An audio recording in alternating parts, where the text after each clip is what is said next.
এখানে একটু দেখো যে আমরা গতদিন পড়তে বলেছিলাম তেজস্ক্রিয় ক্ষয়ের যে সরণ সূত্র আছে তার ওই পর্যন্ত, মানে তেজস্ক্রিয় ক্ষয়ের যে সূত্র তার আগ পর্যন্ত। এখানে সূত্র কিন্তু ক্ষয়ের মানে দুই রকমের হিসাব আছে, যে একটা তেজস্ক্রিয় ক্ষয়ের সূত্র আর তেজস্ক্রিয় ক্ষয়ের সরণ সূত্র। তাহলে তেজস্ক্রিয় ক্ষয়ের সরল সূত্র কে দিছে আর তেজস্ক্রিয় ক্ষয়ের সূত্র কে দিছে এটা তোমরা কেউ বলতে পারো? এই দুইটার ভিতরে কিন্তু একটু পার্থক্য আছে এখানে। এই তেজস্ক্রিয় ক্ষয়ের সূত্র কে দিছে এখানে কি মোটামুটি তোমার জানা আছে? তেজস্ক্রিয় সূত্রটা কে দিছে এখানে সম্ভবত লেখা আছে বইয়ে, পেয়েছো কিনা তোমরা? শুরুতেই তোমরা পাবা ওটা। স্যার এখানে তো বলছি যে রাদারফোর্ড আর উইলার্ড। রাদারফোর্ড আর উইলার্ড এই কথা বলছে ক্ষয়ের সূত্রের কথা। ক্ষয়ের সূত্র কত সালে দেওয়া হয়েছে এবং রাদারফোর্ড এবং উইলার্ডের কথা বলছে, এটা তো বলার কথা না স্যার। এটা তেজস্ক্রিয় রশ্মি, তেজস্ক্রিয় রশ্মির বিষয়। আমি তো ক্ষয় সূত্রের কথা বলেছি। আচ্ছা, তোমরা এখানে তোমরা কি দেখেছো? তোমরা আলফা বিটা গামা এই যে রশ্মিগুলো পড়েছো, তো বলতে পারো যে আলফা রশ্মির চার্জ কত? আলফা এর চার্জ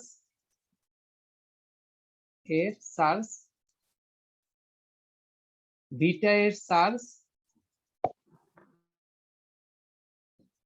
আর গামা এর চার্জ কত?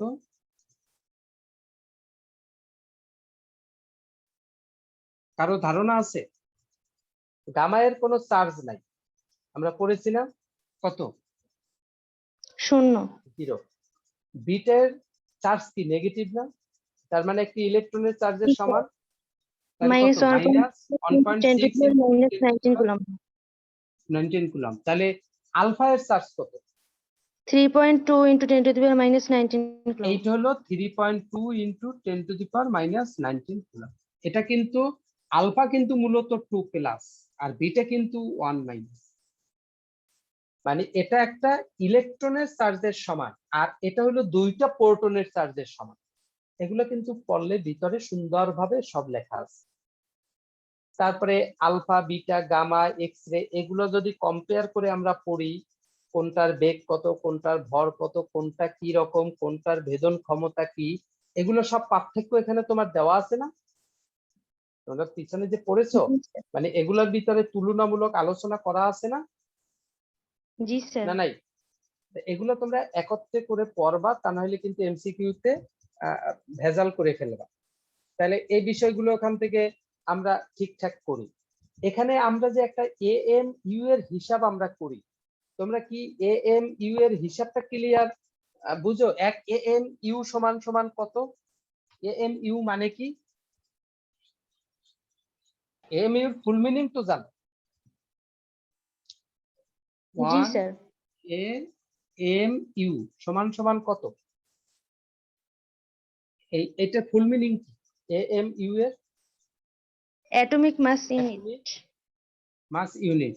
তাহলে 1 এএমইউ সমান সমান 1.66 × 10⁻⁻24 গ্রাম। আর যদি তুমি কেজিতে বলো তাহলে 1.66 × 10⁻⁻27 কেজি। কি এটা পেয়েছো না? তোমরা কি বলতে পারো এটা কিভাবে আসে? 1 এএমইউ এর সংজ্ঞাটা বলতে পারো? এটা যা আমরা গতদিন পড়া দিয়েছিলাম তার ভিতরে ছিল থাকার, মানে পড়ার কথা তোমাদের। 1 এএমইউ এর সংজ্ঞা কি হতে পারে? স্যার যে কার্বন 12 পরমাণুর 12 ভাগের এক অংশকে 1 এএমইউ বলে। একটি কার্বন 12 পরমাণুর 12 ভাগের এক অংশ। তাহলে সেটা কিভাবে বের করা যায়? এইটা দিয়ে তুমি কি বুঝলা? তাতে এই মানটা তোমরা কেউ বের করে দেখাইতে পারো আমাকে? বলতে পারো প্রসেসটা কি রকম হতে পারে? স্যার একটা কার্বন পরমাণুর ভর স্যার এই অ্যাভোগাড্রো সংখ্যা দিয়ে তো স্যার বাইর করব। তারপর যেই মানটা বাইরে হবে ওইটার 12 সংখ্যাটি দিয়ে আমরা আবার বের ভাগ করব। দিলে মানটা আসবে। তাহলে ওখানে কিন্তু স্পষ্ট ভাবে বলা আছে একটা কার্বন পরমাণুর ভরের 12/1 তুমি আবার কার্বনের ভরের 12/1 তার মানে তার পারমাণবিক ভর হইল 12 গ্রাম। কার্বনের পারমাণবিক ভর সমান সমান 12 গ্রাম। তাহলে তুমি মনে করো না 12 গ্রাম ভরের 12/1 এটা কিন্তু তার পারমাণবিক ভর, তার মানে 1 মোল। সংজ্ঞায় কিন্তু ওইভাবে বলে নাই, সংজ্ঞায় বলছে একটা কার্বন পরমাণুর যে ভর তার 12/1। তাহলে এখানে কিন্তু 12 গ্রাম বলতে একটা কার্বন পরমাণুর ভর না। কার্বনের 12 গ্রাম মানে কি তোমরা কি জানো? কার্বনের 12 গ্রাম মানে কি? 12 গ্রাম কার্বন, 12 গ্রাম কার্বন এর মানে কি 1 মোল কার্বন না? এটা জানো না? জি স্যার। তাহলে এই 1 মোল কার্বন তোমার তো বলে নাই যে 12 গ্রাম কার্বনের 12/1 বা 1 মোল কার্বনের 12/1, তোমাকে বলছে একটা কার্বন পরমাণুর ভরের 12/1। তাহলে একটা কার্বন পরমাণুর ভর, তাহলে তুমি যে 12 গ্রাম ভর পেয়েছো এটা কতটা কার্বন পরমাণু আমরা এটা জানি অ্যাভোগাড্রোর সংখ্যা থেকে। কারণ 1 মোল মানে কি সেখানে থাকে কয়টা? 6.02 এতটি কার্বন পরমাণুর ভর, কার্বন পরমাণুর ভর সমান সমান 12 গ্রাম। তাহলে একটি কার্বন পরমাণুর ভর কত হবে? 12 ডিভাইডেড বাই 6.023 ইন্টু 10⁻23 এত গ্রাম। এই হইল একটা কার্বন পরমাণুর ভর। এই একটা কার্বন পরমাণুর ভরের অর্থাৎ একটি কার্বন 12 আইসোটোপের ভরে। তাহলে একটি কার্বন 12 আইসোটোপ বলতে ওখানে বুঝাইছে কিন্তু একটা কার্বন পরমাণু। কারণ ওই কার্বন 12 আইসোটোপ ওই যে তোমার ইটা আকরিকটা ওর একটা পরমাণুর ভর, এটা মাইন্ডে। তাই এখান থেকে তোমার একটার ভর এত, এইটার 12/1। তাহলে এইটার 12/1 মানে এইটার 12/1 তাহলে 1 a m u সমান সমান 1/12 অফ এত, 12 ডিভাইডেড বাই 6.023 ইন্টু 10⁻23 এবং এটা কিন্তু গ্রামে, এখানে গ্রাম। তাহলে এখান থেকে তোমার এইটা কাটা যায়, তুমি এইটাকে যদি উল্টাও তাহলেই তুমি দেখবা এই মানটা চলে আসছে। উল্টাই দেখো ক্যালকুলেটরে, একদম ইজিলি ওই মানটা ওখানে চলে আসবে। তাহলে এখানে তোমার হবে হইলো এই যে 1.66 ইন্টু 10⁻24 গ্রাম। ক্যালকুলেটর দিয়ে উল্টে এটা যদি কেজিতে হিসাব করো দেন এখানে তোমার আরো 1000 দিয়ে ভাগ করতে হবে 10⁻27 কেজি। তাহলে এমইউর হিসাব এগুলো কিন্তু এভাবে আসে। হয়তো অনেকেই এগুলা ক্লিয়ার করে আসতো, অনেকেরই কিন্তু ক্লিয়ার না। এগুলো কিন্তু 9, 10 এই সংখ্যা গুলো ছিল। তাহলে এখানে তোমরা পড়েছো, তোমরা এখন এখানে আমরা যেটা বলেছিলাম যে তেজস্ক্রিয় ক্ষয়ের সরণ সূত্র, এই সরণ সূত্রটা আমরা গতদিন আলফা বিটা গামা ক্ষয় হয় কয়টা, আলফা বের হইলে কি পরিমাণ ভর কমে, তারপর বিটা বের হইলে কি পরিমাণ তোমার কি পরিবর্তন হয়, এই হিসাবগুলো আমরা করেছি। সেখানে আমরা এই হিসাবগুলো যে করেছি এবং সেখানে আমরা দেখেছি যে কিভাবে একটা মৌল আর একটা মৌলে রূপান্তরিত হয়, সেই হিসাবটা কি। এই যে সূত্রটা দিছে, এই সূত্রটা দিছে হলো সোডি এবং ফাজান্স, ওই ক্ষয়ের সরণ সূত্র। একটু জিনিসটা মাথায় রাখো, এগুলো কিন্তু এমসিকিউটির জন্য বা বিভিন্ন জায়গার জন্য এগুলা দরকার হয় অনেক সময়। সোডি এবং ফাজান,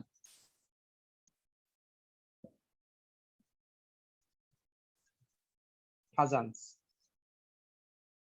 আর তোমার যে তেজস্ক্রিয় ক্ষয়ের যে সূচকীয় সূত্র বা ক্ষয় সূত্র আমরা যেটা পড়বো এখন, সেটা দিছে হইলো সোডি এবং রাদারফোর্ড। সোডি এবং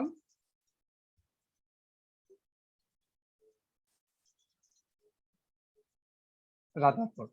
তাহলে এই সোডি এবং ফাজান্স আর সোডি আর রাদারফোর্ড এখান থেকে তোমার যে হিসাব নিকাশ গুলো করছে, এই রাদারফোর্ড যে হিসাব দিছে আর ফাজান্স যে হিসাব গুলো দিছে, তাহলে এখান থেকে তোমার ওরা শুধুমাত্র ফাজান যখন এখানে যুক্ত ছিল তখন তারা শুধুমাত্র তেজস্ক্রিয় রশ্মি গুলার খালি একটু হিসাব নিকাশ করে দিয়েছে, আর রাদারফোর্ড সোডির সাথে মিলে এখানে তার গাণিতিক হিসাবটা কিরকম কি হয় সেগুলা একটু তারা হিসাব করছে। আচ্ছা, আমরা যদি নরমালি একটা জিনিস আমরা এখানে চিন্তা করি, তুমি মনে করো যদি দুইটা বিকারে যদি এখানে পানি নাও, একই সাইজের দুইটা বিকার, এখানে তুমি যদি পানি দিয়ে পূর্ণ করো,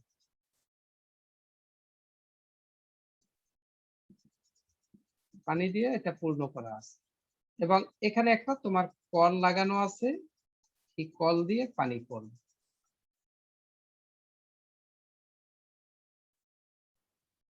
আবার এটাও তোমার পানি দ্বারা পূর্ণ আছে, এখানেও তোমার সেম উচ্চতা একটা কল লাগানো আছে, এটা দিয়েও পানি পড়বে। তোমরা কি বলতে পারো যে কোনটা দিয়ে বেশি বেগে পানি পড়বে, প্রথমটা না দ্বিতীয়টা? কোনটা দিয়ে বেশি বেগে পানি পড়বে? আমাদের বাস্তব আইডিয়া কি বলে, আমাদের বাস্তবতা কি বলে, কোনটা দিয়ে বেশি পানি পড়ার কথা? প্রথমটা দিয়ে বেশি পানি পড়ে, কারণ এখানে বেশি চাপ। তুমি তো নর্মালি দেখো একটা ট্যাঙ্কি যখন ভরা থাকে তখন কল ছাড়লে কত স্পিডে পানি পড়ে, আর ট্যাঙ্কি যখন খালি হয়ে আসতে আসতে তখন পানি পড়ার স্পিডটা কমে যায়। এরকম তোমরা এগুলো কি অনুমানে আনতে পারো না? এরকম আমাদের মেমোরিতে কিছু কাজ করে না? বুঝি না কথা?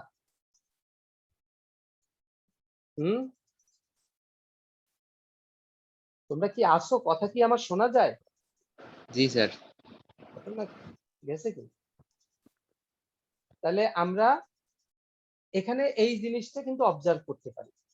মনে করো কোনো একটা এরকম আমি কোনো একটা পদার্থ বা মৌলের একটা এখানে একটা পরিমাণটা নিলাম, পরিমাণ এর ভিতরে মনে করো শুরুতে তার ভিতরে 100টি, আমরা এটা ধরলাম 100টি পরমাণু আছে এবং এর অর্ধায়ু হইল তোমার 10 বছর।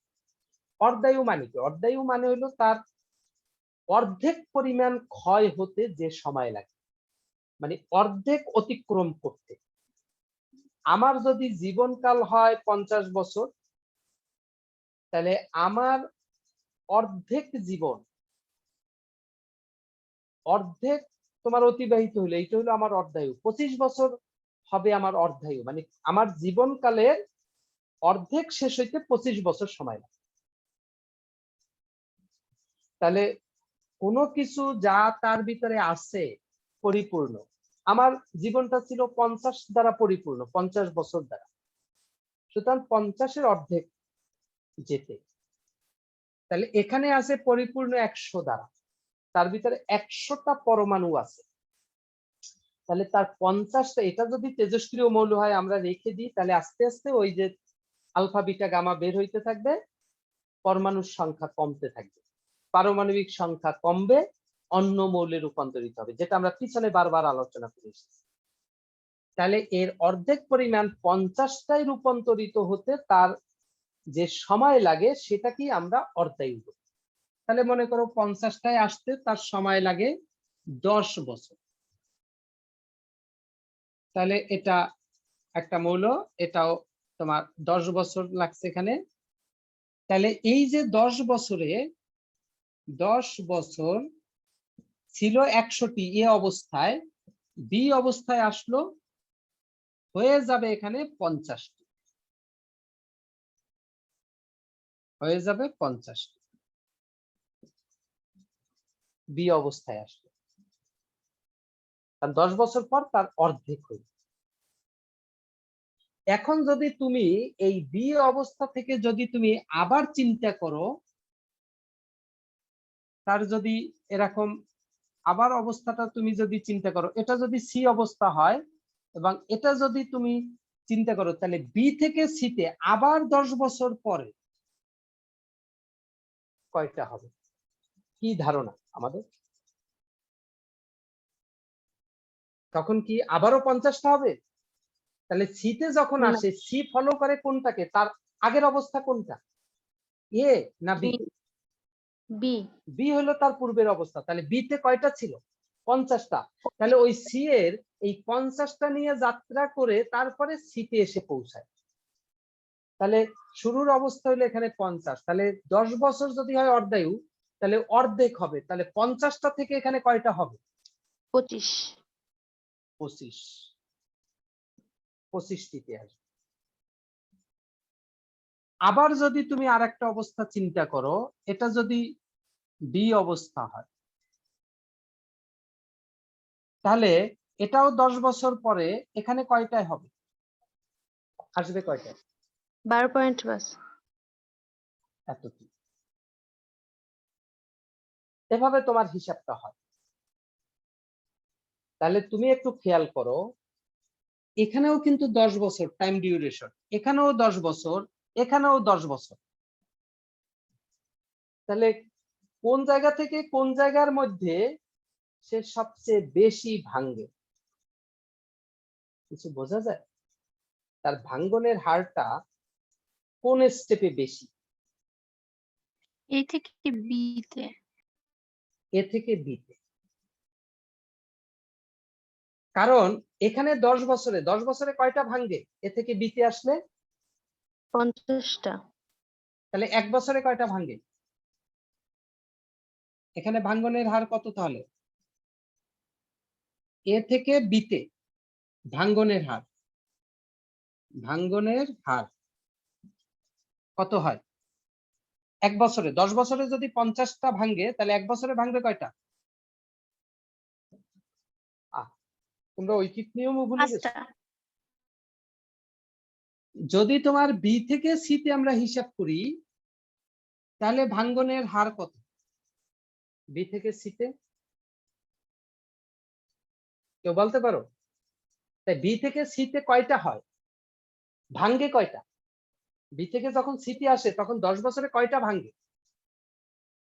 25টা। 50 থেকে 25 হয়, তাহলে 25টা ভেঙে যায়, আর এই 25 অবশিষ্ট রইল।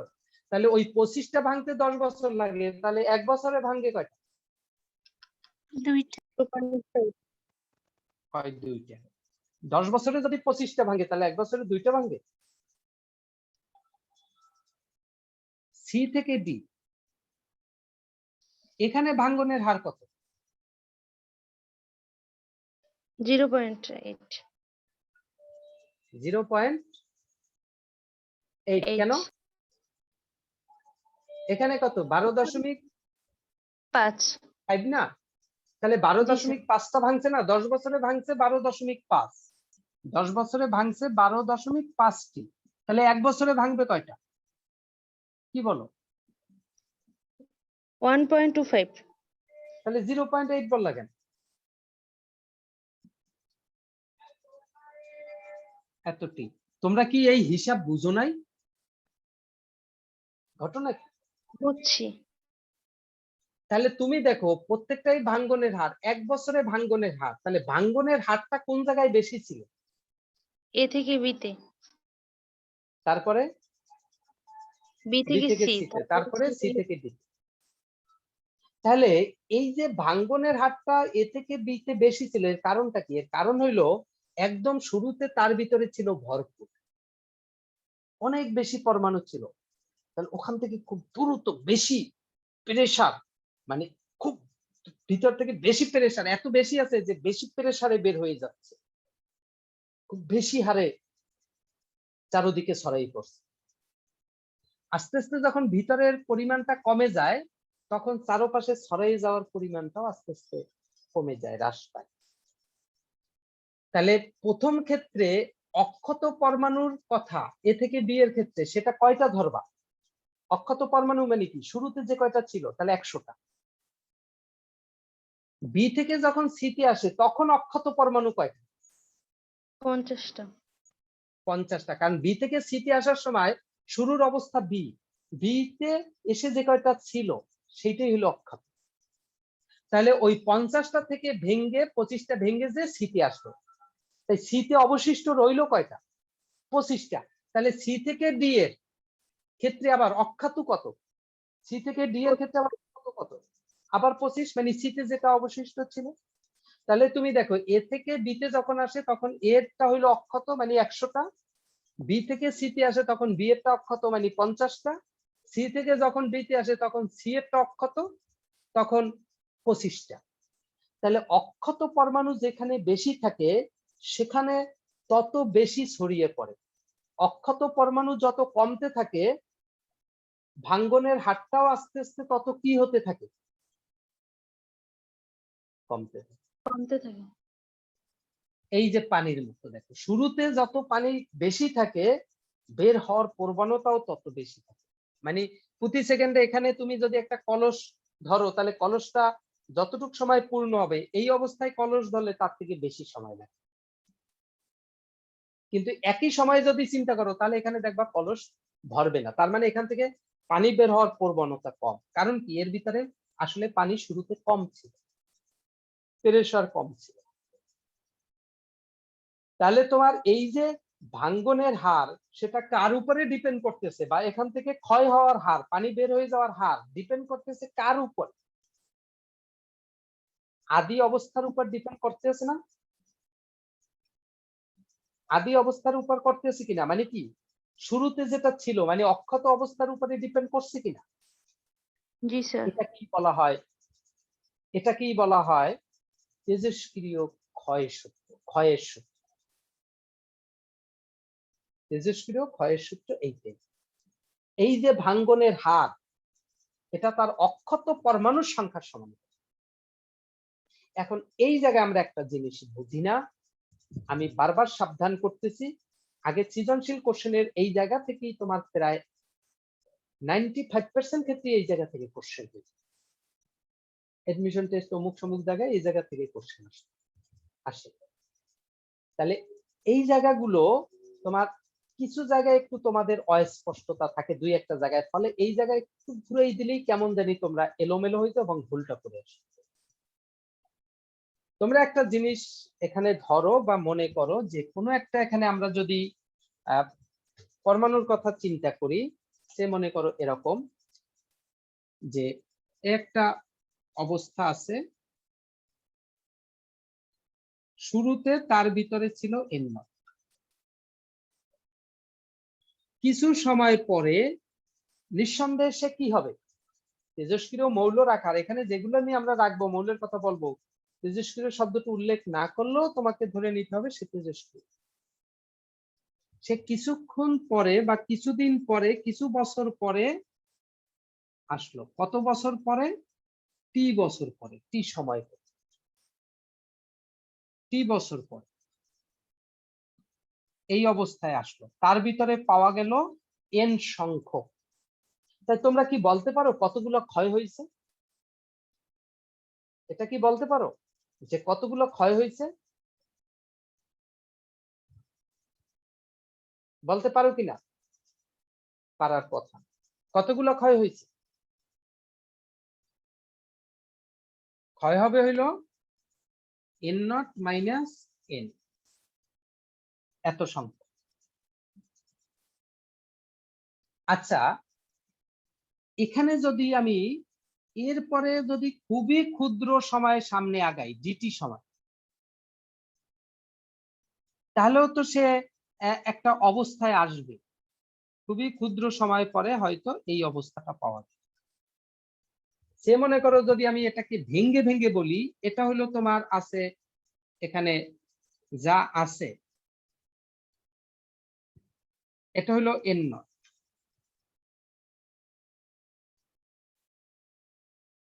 টি সময় পরে, মানে মনে করো এখানে 5 সেকেন্ড পরে, সে 5 সেকেন্ড পরে তোমার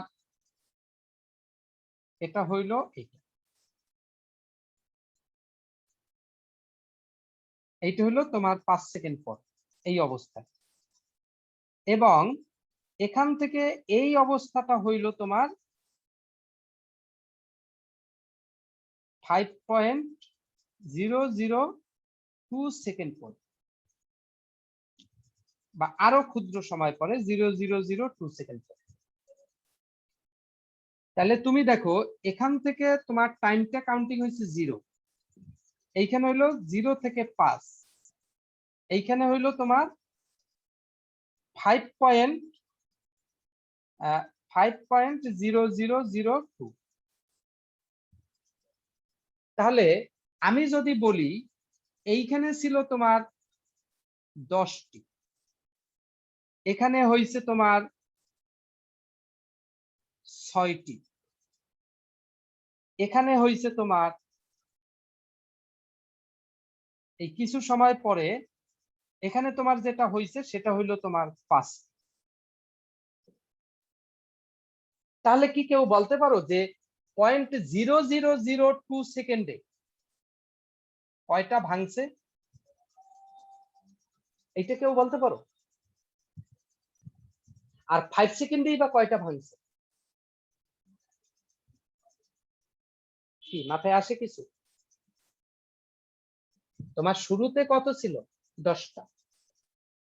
5 সেকেন্ড পরে যেটা পেয়েছো সেটা কি? তার ভিতরে রয়েছে অবশিষ্ট কয়টা রয়েছে? 6টা। তাই 5 সেকেন্ড পরে ভেঙে গেছে কয়টা? 4টা। 4টা ভাঙছে। আচ্ছা, তাহলে এই 5 সেকেন্ড পরে যেহেতু 6টা ছিল, 5.0002 সেকেন্ড পরে তুমি অবজার্ভ করে দেখো যে এর ভিতরে আছে 5টা। তাহলে ওই যে একটা কমে গেছে, সেই একটা ভাঙতে কত সময় নিছে? এখানে 0.0002। 0.000। তাহলে এই যে 0.0002 সময়ের যে ভাঙ্গনটা, সেই যে ভাঙ্গন, সেই ভাঙ্গন যদি হয় একটি, সেই ভাঙ্গনটাও তো অনেক কম, সময়টাও খুব কম। মূলত এখানে যদি হয় মনে করো 1000 বা 1 কোটি, এখান থেকে আসতো তোমার মনে করো 60,000 5 সেকেন্ড পরে, বা 60টিতে অনেক বেশি ভাঙছে। বা তোমার এখানে একক দশক শতক হাজার অযুত লক্ষ 6 লক্ষ, একক দশক শতক হাজার অযুত লক্ষ 10 লক্ষ, তাই 4 লক্ষ ভাঙছে। তাহলে এই 0.002 সেকেন্ডে খুবই ক্ষুদ্র পরিমাণ ভাঙলো, মনে করো একটা ভাঙলো।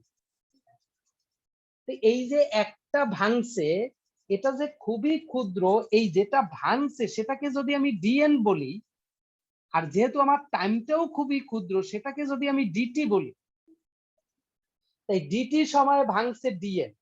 এখন কি তোমরা বলতে পারো এই ডিটি সময়ের যখন আমরা কাউন্টিংটা করেছি তখন তার অক্ষত অবস্থা কোনটা? সেটা কি এই 1 লক্ষ না এই 6 লক্ষ? 6 লক্ষ। ডিটি অবস্থা। এইখানে তোমরা ভুলটা করো, এই জিনিসটা তোমরা মিলাইতে পারো না। তোমরা এই ডিটির হিসাবেও তোমরা এই 10 লক্ষের কথা, মানে 1 লক্ষের কথা বলে দাও। এটা কি 1 লক্ষ না 10 লক্ষ? একক দশক শতক হাজার 10 লক্ষ। এটা আরেকটা জিরো হবে, তাহলে 10 লক্ষ। তাই তোমরা এখানে এই যে দেখো, এখন আমি যে ডিটি টাইমটা হিসাব করেছি সেটা কোন জায়গায়? আমি কিন্তু এই স্টেজে হিসাব করেছি। তার মানে টি পর্যন্ত এই 6 লক্ষ পর্যন্ত এখানে আছে। আমি এই 5 সেকেন্ড পরে খুবই ক্ষুদ্র সময় চিন্তা করেছি, তাহলে 5 সেকেন্ড পরের যে ক্ষুদ্র সময় 0.0002 সেকেন্ড, তাহলে ওই সেকেন্ডের যে ভাঙ্গন সেটা চিন্তা করবে ওই সময় যে আমি কাউন্ট করছি, তাহলে তার অক্ষত কোন জায়গা থেকে কাউন্ট করছি। তা এই সময়টা কাউন্ট করছি কত? এই 6 লাখ থেকে। তাহলে এই 0.0002 সেকেন্ডের যে ভাঙ্গনটা সেটা 6 লাখ থেকে ভেঙে কোন একটা জায়গায় আসে। তাহলে ওর অক্ষত কিন্তু এই 6 lakh, that means N. Sir বলো। স্যার 6 লাখ দিয়ে যদি স্যার হিসাব করি তাহলে তো একটা টি এর মান আসবে। স্যার যদি স্যার 10 লাখ দিয়ে হিসাব করতে বলে স্যার একই কি টি এর মান আসবে নাকি স্যার আলাদা আসবে? না, টি এর মান তোমার ভাঙতে এখান থেকে এখানে ভাঙতে এই যে অর্ধেক বা সমপরিমাণ ভাঙতে সময় আলাদা লাগবে, আলাদা আলাদা ভাঙতে একই সময় লাগতে পারে। কারণ ওই যে আমরা এখানে বলছি 10 বছর 10 বছর 10 বছর, ওই হার কমে যাবে। টি এর মান 1 হইতে পারে, একই বের হইতে পারে, এবং টি যদি অর্ধায়ু হয় হ্যাঁ টি একই বের হবে, অর্ধেক হলে একদম সেম। তবে এখানে কি কমে গেছে, এখানে হারটা কমে গেছে। তুমি এখানে ওই যে দুইটা ট্যাব দেখিয়েছিলাম, একটা কলস পূর্ণ করছে আর একটা কলস অর্ধেক হয়েছে, তাহলে তোমার সময় কিন্তু একই লাগছে, কিন্তু তুমি এখানেও পূর্ণ যদি চিন্তা করো তাহলে বিষয়টা অন্য। কিন্তু তুমি যখন এখানে অর্ধেক পূর্ণ হয়েছে তখন করার হার কমে গেছে, কিন্তু ওই একই সময় এখানে অর্ধেক হয়েছে, এখানে পূর্ণ হয়েছে, সময় একই বের।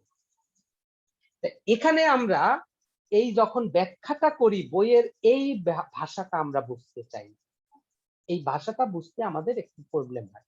তাই তোমাদের হিসাব আমি কোন জায়গায় থিমটা আমি বললাম এইটা মাথায় একটু রেখো। এখন তোমরা একটু না বুঝতে পারলেও তোমরা যখন ক্লিয়ার ডিপলি পড়ার চেষ্টা করবে এবং পরে যখন সামনে আসবা তখনই তোমার এই বিষয়টা হয়তো আর নাড়া দিবে না, বা এই কোশ্চেন কিছু একটা কোশ্চেন তোমার ভিতরে আসবে, তখন সেটার একটা সলিউশন তুমি পেয়ে যাবে। বিষয়টা কি, তুমি তেজস্ক্রিয় ক্ষয়ের ক্ষয় সূত্র বা ভাঙ্গন সূত্র বা সূচকীয় সূত্র বের করো, তোমার বই পাইছো সবাই, বের করো। সবাই পেয়েছো কিনা? জি স্যার। যদি পেয়ে থাকো তাহলে জি, ওইখানে তোমরা একটু দেখো, ওইখানে ওই যে ধরা যাক আদি অবস্থা টি ইকুয়াল টু 0, তেজস্ক্রিয় পরমাণুর সংখ্যা n নট, সময় অতিবাহিত হওয়ার সাথে সাথে কিছু পরমাণু ভেঙে যাবে, মনে করি টি সময় পরে অক্ষত পরমাণু n। যদি ক্ষুদ্রাতি ক্ষুদ্র ডিটি হয় এবং dn সংখ্যক পরমাণু ভেঙে যায়, এই যে আমি খুবই ক্ষুদ্র সময় 0.0002 সেকেন্ড বলেছিলাম, এই সময় যেহেতু সময়টা খুবই ক্ষুদ্র, যে ভেঙে যাচ্ছে যে পরমাণু সেই পরিমাণটাও ক্ষুদ্র, এটা যদি তোমার হয় একটি মানে ডিএন, তাহলে ডিটি সময় তোমার ভেঙে যাচ্ছে ডিএন পরিমাণ, ডিটি সময় ভেঙে যাচ্ছে এখানে ডিএন পরিমাণ, তাহলে 1 সেকেন্ডে ভাঙছে কতগুলা ডিএন বাই ডিটি। তাহলে এই যে ডিএন বাই ডিটি এইটা হলো ভাঙ্গনের হার, ভাঙ্গনের হার। তাহলে এই যে ভাঙ্গনের হার ডিএন বাই ডিটি, ভাঙ্গনের যে হার এইটা হবে তার অক্ষত পরমাণুর সংখ্যার সমানুপাতিক। এখন সেইটা সমানুপাতিক হবে, সেটা কি এন এর সমানুপাতিক না এন নটের সমানুপাতিক, এইটা হলো প্রশ্ন। এন এর সমানুপাতিক, এন এর হবে। এখানে কিন্তু এই যে তোমার এই যে ডিএন ডিটি এটা রান করছে কিন্তু এই ধাপে, তার শুরুর অক্ষত কিন্তু এন, এন এর সমানুপাতিক। এইটাকেই তোমরা অনেকে মনে করো যেহেতু আমরা এন নট নিছি একটা এন নট পরমাণু বিশিষ্ট, তাহলে এটা স্যার এন নটের সমানুপাতিক হবে, কারণ অক্ষত তো এন। এই রকমের একটা প্যারা মাথার ভিতরে আসে, এইটা যেন না আসে। এটা আসলে কিন্তু বিপদ আছে, মানে তুমি আর হিসাব কিন্তু যে মিলাইতে পারবে না। এখানে খুব সূক্ষ্ম হিসাব, একটু সূক্ষ্ম চিন্তার সূক্ষ্ম গ্যাপ হইলেই তুমি এখানে ফল করবে, কনফার্ম অঙ্কে পুরো ওলট পালট রেজাল্ট চলে আসবে। সুতরাং একটু তুমি পড়ার সময় যদি আমি যেটা বলতেছি একটু জোর দিয়ে দিয়ে পড়ো, এটা হলো তোমার ভুলটা হয় তোমাদের অসতর্কতা, আর কিচ্ছু না। তোমরা যখন পড়ো তখন একটু ভাষা ভাষা, এই জন্য আমি তোমাকে এটা এই যে বললাম বারবার জোর দিতে, পড়ার সময় তোমার জিনিসটা যখন মাথার ভিতরে ক্লিক করবে তখন তোমার জোর দেওয়ার একটা প্রবণতা আসবে, এই জন্য আমি বারবার বলতেছি। তাহলে এখানে তোমার এই যে ক্ষয়ের যে এখানে হার, তাহলে ক্ষয়ের হার ওইখানের অক্ষত পরমাণুর সংখ্যার সমানুপাতিক। তাহলে এই যে ডিএন ডিভাইডেড বাই ডিটি তাদের ভাষা অনুযায়ী সেটা কিন্তু ওখানে এন নটও ধরেছে আর এনও ধরেছে, সেটা হবে এন এর সমানুপাতিক। অনেকে চিন্তা করো যে স্যার এখানে তো এন নট টি সময়, তাহলে আমি এখানে স্যার ডিটিটা ধরব। তুমি ডিটি যে ধরবা তুমি তো একটা রানিং অবস্থা, এটা তো জিরো থেকে, তাহলে আসলে জিরো থেকে একটা সময় অতিবাহিত হচ্ছে, তুমি তাকে ভাঙতে দাও, তারপরে খুবই একটা ক্ষুদ্র ইন্টারভেলে তুমি চিন্তা করো, ওইভাবে পরীক্ষাটা তোমার জন্য ইজি হয় এবং একুরেট। তাই একটা পর্যায়ে অতিক্রম করে কিছু ভেঙে তারপরে আমরা কাউন্টিংটা শুরু করি, একদম শুরুতেই কাউন্টিংটা ওইভাবে শুরু করা যায় না। কোনো একটা সরল দোলক নিয়ে যদি তুমি তার দোলনও চিন্তা করো, তাহলে একদম শুরুর দোলনটা দিয়েই কিন্তু আমরা চিন্তা করি না, কিছুক্ষণ দুলে যখন একটা অবস্থায় আসে তখন আমরা হঠাৎ করে একটা জায়গা থেকে শুরু করি, তখন যেখান থেকে শুরু করি সেটাই হয় আদি। তাহলে এখানেও তোমার এইটা, আর যেহেতু এটা ক্ষয় হয় এই জন্য এখানে একটা মাইনাস ব্যবহার করেছে, এটা যেহেতু আস্তে আস্তে কমতেছে এই জন্য জাস্ট এটা, আর কিছু না, এটা পড়লেই বুঝতে পারবে, এখানে ব্যাখ্যা বিশ্লেষণ ক্লিয়ার করে দাও। তাহলে এটাকে তোমরা একটা যদি সূত্র দিয়ে গুণ করো, তাহলে তোমার মানে কনস্ট্যান্ট দিয়ে গুণ করো, dN dt equals to constant, এখানে ধরা হয় সেটাকে ল্যামডা, ল্যামডা এন। তাহলে lambda equals to minus dN by dt divided by N. এইটা হলো তোমার ক্ষয় ধ্রুবক, এটাকে বলা হয়। এই যে ক্ষয় ধ্রুবক, এটা হয়তো তোমার কিছুটা ইসের সাথেও মিল আছে, কেমিস্ট্রির সাথে তোমরা বিক্রিয়ার হার পড়েছিলে, সেখানে K1 K2 প্রথম ক্রম দ্বিতীয় ক্রম বিক্রিয়ার ক্ষেত্রে তার সাথে একটা এখানে কিন্তু মিল আছে। সেখানে হয়তো তোমার কে দিয়ে প্রকাশ করা হয়েছিল, এখানে তোমার এটাকে আমরা ল্যামডা দিয়ে হিসাবটা করি, এটাকে আমরা ক্ষয় ধ্রুবক। এখন ক্ষয় ধ্রুবকের সংজ্ঞা যদি আমি দিতে চাই, তাহলে এখান থেকে সংজ্ঞা দিলে এটাকে আমি 1 করে ফেললে আমার এইটা সিম্পলিফাই হয়ে যায়, মানে সরল হয়, তখন ডিএন বাই ডিটি।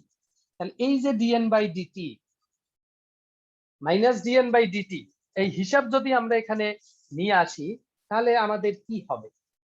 তাহলে তুমি এখানে এন 1 ধরেছো, তার মানে কি শুরুতে তুমি তার ভিতরে কি ধরেছো, কয়টা ধরেছো? শুরুতে তার ভিতরে কয়টা পরমাণু ধরেছো? নিঃসন্দেহে একটা ধরেছো না? বুঝো নাই কথা? কারণ এই যে এন ইকুয়ালস টু যখন অন ধরেছো, তখন ল্যামডা ইকুয়ালস টু কত হয়েছে? Minus dN by DT.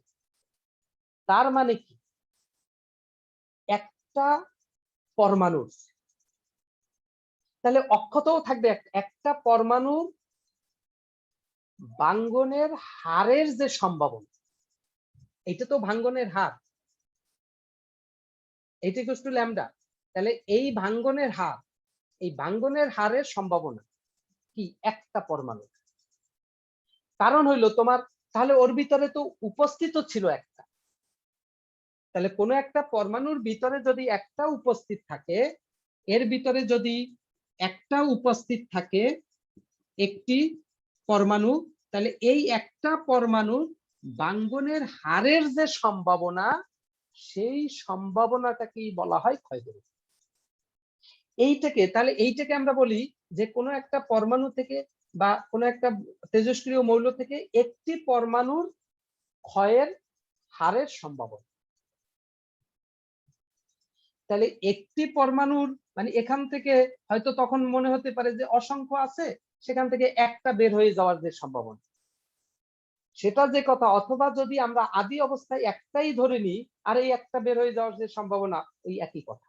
তাহলে যদি এভাবে একটু চিন্তা করে যদি একটু পড়ো, তাহলে বিষয়টা তোমার মাথায় বেশি দিন স্থায়ী হবে। তা নাহলে পড়ার সময় খুব সহজ বা খুব সামান্য জিনিস, পরীক্ষার সময় লিখতে গেলেই তুমি দেখবা যে আর ওই জিনিস তোমার কেমন জানি মাথায় আসতেছে। তো জোর দিয়া পড়ে দেখি, তাহলে ক্লিয়ার বোঝা যাবে। তাহলে এখান থেকে ক্ষয় ধ্রুবকের সংজ্ঞা, অথবা কেউ বলে যে প্রতি সেকেন্ডে 1 সেকেন্ডে কোন তেজস্ক্রিয় মৌল থেকে একটি পরমাণু ভেঙে যাওয়ার প্রবণতাকে ক্ষয় ধ্রুবক বলে।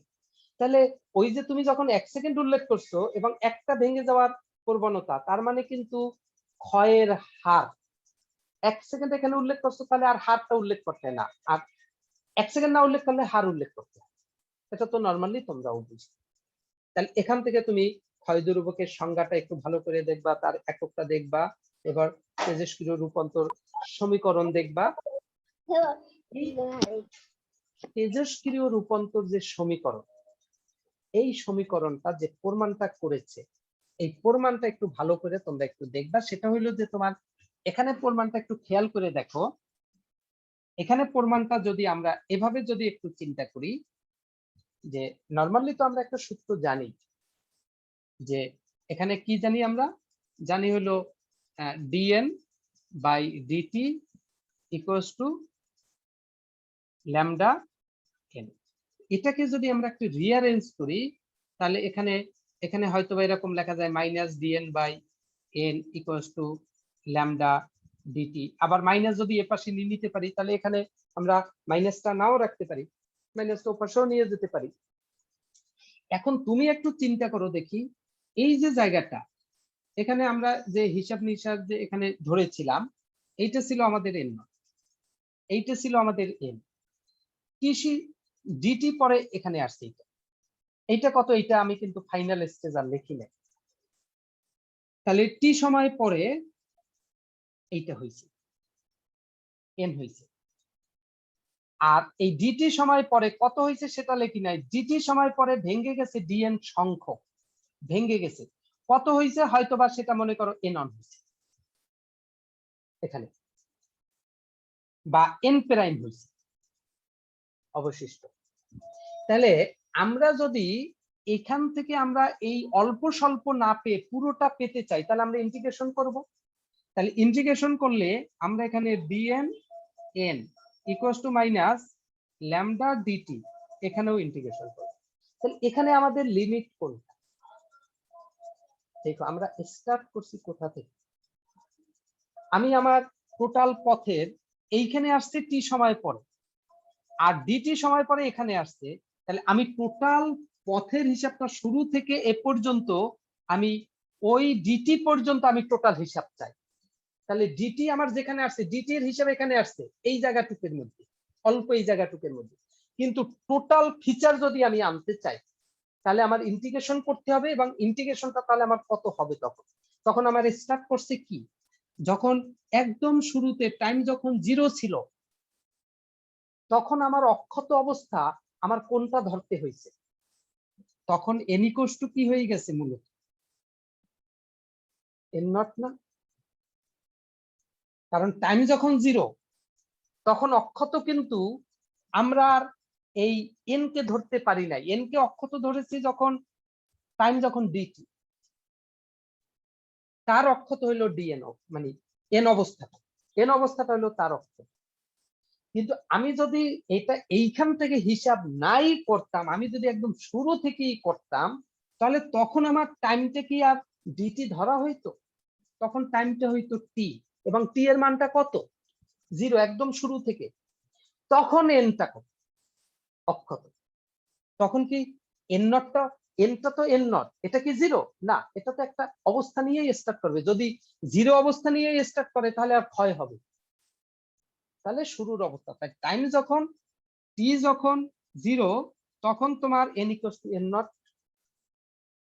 আর তোমার এটা আমি কাউন্ট করব কত সময়, আমি ডিটি তো ক্ষুদ্র একটা সময় আমি আরবিট্রারি হিসাব করছি। আমরা ফিজিক্সের যত ক্যালকুলেশন করি আমরা খুবই ক্ষুদ্র একটা হিসাব করে আমরা আমাদের যে টোটাল যে হিসাবটা, আমাদের এক্সাক্ট যে আমরা যেটা জানতে চাই তার ভিতরে আমরা তাকে ইন্টিগ্রেশন করি। তাই আমরা তো জানতে চাই আসলে টি সময় পরে এনে আসছে, তাহলে আমরা টি সময়ের হিসাবটা জানতে চাই। তাহলে টি যখন 0 তখন এইটা, তাহলে টি সময় পরে টি যখন টি, তখন এই এনটা কত? টি সময় পরে অক্ষত কত? এখানে এন না, তাহলে টি সময় পরে অক্ষত হবে এন ইকুয়ালস টু। তাহলে এই আমি টি সময়ের ভিতরে আমি যদি ক্যালকুলেশন বের করতে চাই, মোট হিসাব করতে চাই, তাহলে আমার এখানে এই এন এর ক্ষেত্রে আমার কোথা থেকে কোথায় যে পৌঁছালাম, এন নট থেকে এন এ পৌঁছালাম। এন ও অক্ষত, এন নট ও অক্ষত, এন ও অক্ষত। এন নট হইলো একদম শুরুর অক্ষত, আর এন হইলো টি সময় পরের অক্ষত। তাহলে আমার এখানে লিমিটটা হবে এন নট থেকে এন, আর টাইমটা তখন রান করবে টি থেকে, মানে 0 থেকে টি। এই সময়ের ভিতরে আমরা ইন্টিগ্রেশন করব। ইন্টিগ্রেশন করলে এখান থেকে ইন্টিগ্রেশনের রেজাল্ট কি স্যার আসবে টি না এর না ক্ষেত্রে এটা মাইনাস কেন দিলাম? ওই মাইনাস দিছি স্যার এইখানে, আগে এটা, জি স্যার। তো সূত্রের মাইনাস, আগেই তো সূত্র থেকে মাইনাস নিয়ে এসছে। কি বলে এতদিন পরে ক্ষয়ের সূত্র কি হয়ে গজা, ক্ষয়ের সূত্রটা কি? এই minus dN by dt equals to কি, এন ল্যামডা ছিল না? আজব জিনিস, তুই কি জি আমার স্যার কথা বুঝছি স্যার। শুনোস? জি স্যার। এই মাইনাসটা আমি এপাশে নিয়ে আসছি, এই আমি ইন্টিগ্রেশন করছি, তাহলে এই মাইনাস কি এখানে রাখবো না? জি স্যার খেয়াল করিনি স্যার। তাহলে এখানে ইন্টিগ্রেশন করে দিলে আমাদের হিসাব নিকাশ, তাই সেখান থেকে আমরা যে সূত্রটা পাবো N equals to N naught e to the power minus lambda. এই যে দেখো e to the power minus lambda, এইটা হলো এক্সপোনেনশিয়াল টার্ম, সূচক টার্ম, এজন্য এই সূত্রটাকে সূচকীয় সূত্র বলা হয়। তাহলে এন এন নট, এই এন ও কিন্তু অক্ষত পরমাণু, এন নট ও অক্ষত পরমাণু। তাহলে এন নট হইলো শুরুতে, আর এনটা হইলো টি সময় পরের অক্ষত এন, এই যে টাইম টি। এটাকে এই সিস্টেমে ধরে এখানে আমরা নিয়ে এসেছি। এরপরে তোমরা এইভাবে যদি একটু বুঝে যদি ইন করো এর ভিতরে, তাহলে এটা করা কোনো ঘটনাই না। কোনো আস্তে আস্তে এগুলো পড়তে হবে খুব লাইন বাই লাইন এবং একদম মনোযোগী হয়ে। এরপর তোমার ওই যে অর্ধায়ু নিয়ে এখানে একটা লেখচিত্র দিয়েছে, এই লেখচিত্রটা মোস্ট ইম্পর্টেন্ট। এইটা দিয়ে সৃজনশীল কোশ্চেন সেট করতো। অনেক সময় এরকম চিত্র দিয়ে এখান থেকে অঙ্কের পুরোপুরি ডাটা থাকে না, এই চিত্র থেকে বের করতে হয়। তাহলে ঠিক অর্ধেক জায়গায় আসতে যে সময়টা লাগে, এখানে টি হাফ, টি টু, টি হাফ, এখানে টি হাফ দিছে, এগুলো না দিয়ে এখানে মান দিত। মনে করো টি হাফের জায়গায় দিত 2 বছর, এরপরে 4 বছর, 6 বছর, তখন তোমার অর্ধায়ু এখানে কত হইতো ওইটা থেকেই বের করা যায়। কারণ ওই যে এন নট ছিল, এন নটের অর্ধেক N naught by 2, N naught by 2 যে সময় আসে 2 বছর, ওই 2 বছর অর্ধায়ু হিসাবে ধরা হইতো। বুঝো নাই কথাটা? কথাটা হইলো তুমি যদি এরকম চিন্তা করো যে এন এর হিসাবটা যদি এভাবে যদি চিন্তা করো যে শুরুতে এখানে আছে তোমার 0, এখানে পরমাণুর সংখ্যা, শুরুতে আছে এন নট এখানে।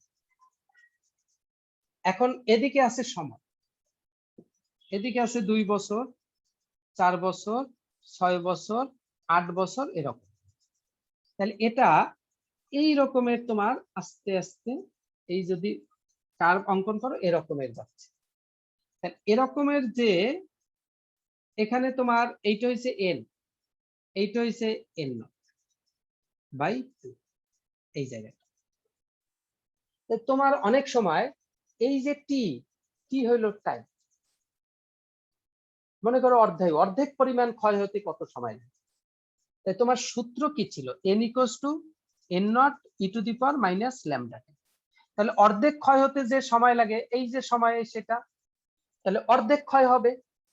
তাহলে এইটা ছিল শুরু, তাহলে অর্ধেক যদি ক্ষয় হয় তাহলে এইটা হইলো ওই সময় পরে যেটা অবশিষ্ট থাকে, তাহলে অর্ধেক ক্ষয় হয়ে যে এখানে টিকে কত, তাহলে অর্ধেক জীবন পরে। তার মানে ওর যদি এন নট থাকে তাহলে অর্ধেক ক্ষয় হবে, এই সময় পরে থাকবে অর্ধেক। তাহলে এন নটের অর্ধেক হলো এন নট বাই 2, তাহলে অর্ধেক সময় পরে অবশিষ্ট থাকবে এন নট বাই 2, আর শুরু তো এন নট, তাহলে e to the power minus lambda, এইখানে তখন হয়ে যাবে টি হাফ, এখানে টি হাফ। তাহলে এখান থেকে তুমি দেখো এই ল্যামডা বের করতে হয়, কিছু দিবে না, তোমাকে বলবে এই লেখচিত্রের আন্ডারে তুমি ল্যামডা বের করো, এই চিত্রের আন্ডারে। তোমার এন নট কাটা গেল, এই ই এক্সপোনেনশিয়াল তোমার টি হাফের মান দরকার, অর্ধায়ু কত কত বছর সেইটা জানা দরকার, তোমার জানে, কিন্তু এখান থেকে বের করা যায়। এই যে তোমার এখানে কিন্তু হিসাবটা তারা দিয়ে দিচ্ছে, এন থেকে এন নট বাই 2, তার মানে অর্ধেকে পৌঁছেছে, এতে সময় লাগছে কয় বছর? এই অর্ধেকে পৌঁছতে এক্স অক্ষ থেকে কি দেখা যায়? এই অর্ধেকে আসার সময়টা হলো 2 বছর, তার মানে অর্ধায়ুটা হলো 2 বছর। তাহলে এখান থেকে ধরে এই যে ল্যামডা হিসাব নিকাশ করা যায়, কারণ এন নট কাটা যায়। এখান থেকে আরো একটা সম্পর্ক, এটাকে আরো সিম্পলিফাই করেও আনা যায়, সেটা হলো তোমার কি, এটা হলো half equals to E to the power minus lambda t half. এখন যদি উভয় পক্ষে তুমি লন নাও, তাহলে এখানে হয় লন হাফ সমান সমান, এখানে হয় তোমার কি হবে, এই যে এখানে একটা মাইনাস আসবে, মাইনাস এই যে লন ই এর মান অন হয়ে যায়, তাহলে এখানে থাকে ল্যামডা টি হাফ। তাহলে এখানে লন হাফ, এটা যদি ক্যালকুলেটরে মান বসাও, এখানে একটা আসে মাইনাস 0.693 সমান সমান মাইনাস ল্যামডা টি হাফ। তাহলে টি হাফ ইকুয়ালস টু কত? টি হাফ ইকুয়ালস টু এখানে কত হবে?